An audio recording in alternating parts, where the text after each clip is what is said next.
tersangka di 3 TKP. TKP pertama di Kampung Jawa, yang kedua di Kampung Ciparwa, dan yang ketiga di Kampung Pau. Nah, dari kelima orang ini rata-rata bandar.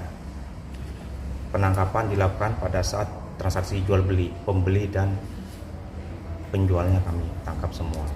Dari 5 orang ini, 2 diantaranya residivis, sudah keluar masuk.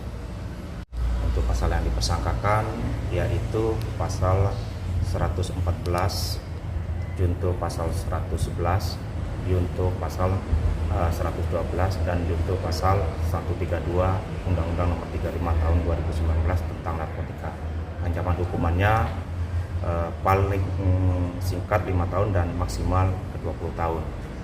Untuk barang bukti yang kita amankan yaitu sabu, paket sedang, dan paket kecil, termasuk ada paket ganja.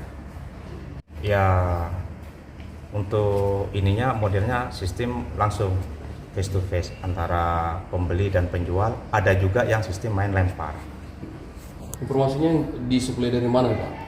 Nah, ini kan kalau kita runut tadi sudah kita kembangkan antara yang penjual ini dia langsung terhubung sama bandar besarnya, cuman dia tidak tahu, dia putus karena dia sistemnya dilempar tadi. Begitu dia beli, pesen, dia lempar, kemudian dia ambil. Kemudian dari ini bandar yang kita tangkap ini dia langsung ke pembeli, seperti itu.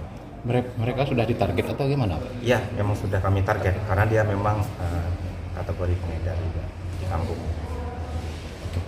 Udah.